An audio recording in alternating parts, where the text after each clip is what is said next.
अस्सलाम वालेकुम, मैं गुप्ता तस्लीम। चंद दिनों पहले आपने एक सोशल मीडिया पे वीडियो देखी जिसमें सीनियर अदाकारा जिनका नाम आयशा खान है वो अपने फ्लैट में मुर्दा हालत में पाई गई। मोहल्लेदार हैं, उन्होंने 15 पे कॉल की। 15 पे कॉल करने की वजह ये थी कि वो बता रहे थे कि इनके फ्लैट से स्मेल आ रही थी, जिसकी वजह से जब हमने पुलिस वालों को बुलाया तो पुलिस ने ये कहा है कि तकरीबन इनको मरे हुए 1 हफ्ता हो गया है। लेकिन हमारे साथ इस वक्त मौजूद है सीनियर आर्टिस्ट असलम शेख, जिनका ये कहना है कि वो ऐसी जो सोशल मीडिया पे बातें चल रही हैं, जो गुफ्तगू चल रही है, उसमें ऐसी कोई जो है सच्चाई नहीं है, क्योंकि इनके साथ तकरीबन वो हर हफ्ते या हर रोज जो है उनके साथ बातचीत करती रहती थी। इसके अलावा उन्होंने लास्ट प्रोजेक्ट जो है इनके साथ किया है। तो हकीकत क्या है, क्या मतलब वो कहना चाह रहे हैं और इनके साथ कौन सी बात हो रही थी, ये सारी जाते हैं इनके साथ बातें करते हैं और उनसे जानते हैं। अस्सलाम वालेकुम। वालेकुम अस्सलाम। जी असलम साहब, कैसे हैं आप? जी अल्हम्दुलिल्लाह, दुआ है आपकी, मैं ठीक ठाक हूँ, खैरियत से हूँ। अच्छा, अभी आपने सोशल मीडिया पे देखी होगी खबर, जिनके जो है आयशा आपा जिनका मर्डर हुआ है, उनके बारे में लोग कह रहे हैं कि उनके जो बच्चे हैं। सबसे पहले तो मैं क्लियर कर दूं कि उनका मर्डर नहीं हुआ है। नहीं, सोशल मीडिया के ऊपर गलत न्यूज़ें दी जा रही हैं। आयशा आपा के बच्चे उनसे टच में थे, यानी उनसे कांटेक्ट में थे आयशा आपा के बच्चे।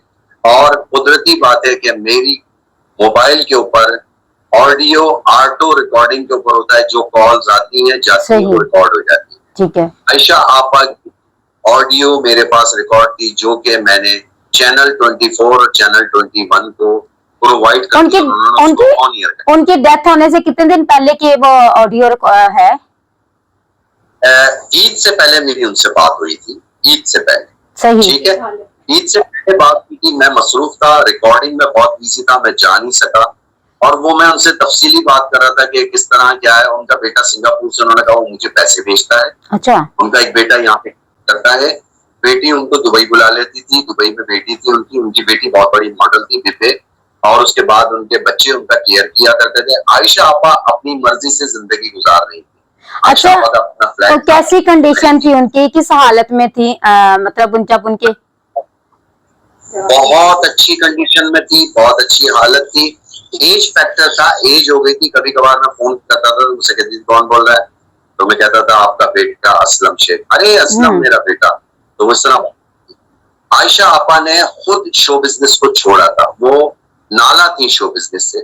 इस शो बिजनेस के अंदर वो काम नहीं हो रहा जो कि किसी जमाने में पाकिस्तान टेलीविजन पे हुआ करता था।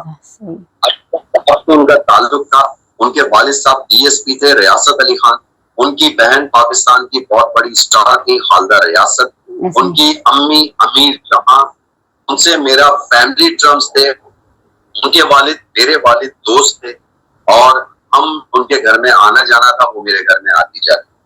आयशा आपा एक खालिस उर्दू बोलने वाली खातून थी और वो इस दौर की बेहंगम सोशल मीडिया और बेहंगम चैनल्स के ऊपर गलत उर्दू और गलत ड्रामे बोलने के ऊपर नाला थी, जिस वजह से उन्होंने खुद ब खुद किनारा किया। आपने देखा होगा कि उनकी तस्वीर के ऊपर एक बड़ी लंबी सी तहरीर जो है चल रही है, वो हर बंदे में तहरीर लगाई हुई है कि जायदाद तकसीम, बच्चों में जायदाद तकसीम करने के बाद उनके साथ ये हुआ मामला, उनके पास गाड़ियां थी, उनके पास ये बात तो हकीकत है कि वो जो सोशल मीडिया पे जो लिख रहे हैं उनके बाप दादा का उनको खुद को नहीं पता, तो वो आयशा बाप के बारे में क्या बताएं।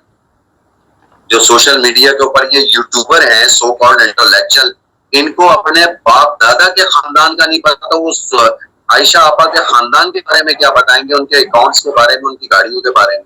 उनको अपने बारे में नहीं पता। उनके पास तो एक कैमरा आ गया और चंद डॉलर कमाने के लिए किसी को अजियत देना और झूठी खबर पहुंचाना। नबी पाक सल्लल्लाहु अलैहि वसल्लम ने फरमाया है कि किसी के पास कोई खबर लेकर आए तो पहले उसकी तस्दीक कर लो, उसके बाद जाके उसको आगे पहुंचाओ। तो तस्दीक नहीं करते और अजियत पहुंचाते। अच्छा, आपने ये भी देखा कि जब उनके पास गए हैं तो उनकी डेथ हुए को तकरीबन ये भी कहा जा रहा है 1 हफ्ता पहले से जो है उनकी डेथ हो गई थी।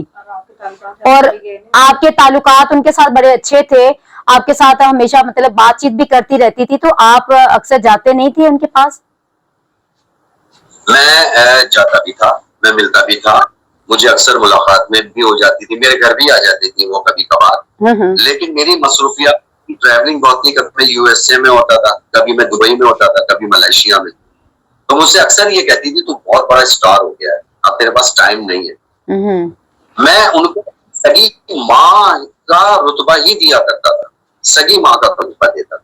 नहीं, वो बहुत मेरी अच्छी माँ खातून अक्सर थी। कहती थी आयशा के क्या हाल है, मैं कहता था कौन आयशा, कहने तेरी दूसरी माँ। तो मैं उनको माँ ही कहता था। आयशा आपा एक वफादार खातून थी, एक खानदानी खातून थी, और आयशा आपा को बड़ी इज्जत के साथ तदफीन की गई है। आयशा आपा को उनके वालिद के सीधे हाथ के ऊपर बराबर में उनको जगह मिली है। आयशा आपा को उनकी माँ के कदमों में जगह मिली है। आयशा आपा की माँ के सीधे हाथ के ऊपर खालदा रियासत है, और सब ये चारों कब्रें एक साथ अपने सखी हसन कब्रिस्तान। अच्छा, क्या उनकी आयशा वफात के बाद मतलब उनकी डेथ पे उनके बच्चों में से कोई बच्चा आया उनके? देखें, मैं उस वक्त घर पे मौजूद नहीं था, मुझे इतना पता था कि भांजा मौजूद है, उनकी बहन भी मौजूद थी। सही। उनकी बहन के भांजे, उनके बच्चे सब उनको चाहते थे कि वो हमारे पास रहें, लेकिन आयशा आपा सुकून से अकेले रहना चाहती। घर में कोई लड़ाई झगड़ा नहीं था, कोई जायदाद का बंटवारा नहीं था, कोई बहुत ज्यादा बड़ी जायदाद नहीं थी कि हवेलियां होंगी, बड़ी बड़ी गाड़ियां होंगी जिसपे लड़ाई झगड़ा होगा, ऐसा कुछ भी नहीं है। सोशल मीडिया में सब झूठी खबरें हैं, सब गलत खबरें हैं, ये सब अच्छा, असलम साहब, एक बात है, जब आप देखते हैं कि आपके पेरेंट्स, चाहे वालदा हो या वालिद हो या कोई भी आपका कोई अजीजी जब बीमार होता है, तो अक्सर आपके इयादत के लिए आना जाना तो लगा रहता है। और खासकर ऐसी वालदा जिन्होंने अपने बच्चों के लिए बहुत ज्यादा काम किया और उनको बहुत ज्यादा, जाहिर बात है, उनको अपनी अपनी जगह पे लगा दिया। तो क्या मतलब इतने टाइम से वो बीमार थी तो किसी का आना जाना नहीं था कोई, और फिर वो कितनी देर तक वो मुर्दा हालत में पड़ी रही, इस बारे में आप क्या कहेंगे?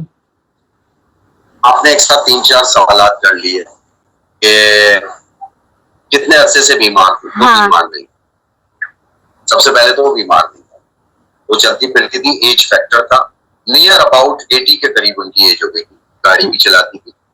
उनके, मेरे से ज्यादा उनके मोहल्ले वाले ज्यादा जानते हैं, पड़ोसी ज्यादा जानते हैं।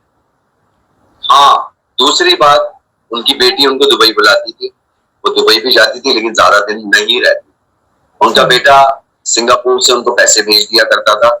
उनका ये बेटे, उनकी बहन करीब में रहती थी, कामरान चौरंगी के करीब, वहां भी चली गई थी, कुछ अरसे रही, फिर वापस आ गई। उनका अपना फ्लैट था, उनकी अपनी गाड़ी थी। हाँ, वो अदबी हलकों में बैठना पसंद करती थी, अदबी हलकों में जाती थी, आलमी मुशायरे में करती थी। उर्दू अदब के जितने प्रोग्राम होते थे, मुशायरा या बज़्म तलबा के प्रोग्राम होते थे, उनमें वो जाया करती थी। वो बेहंगम जिंदगी, बेहंगम लाइफ पसंद नहीं करती।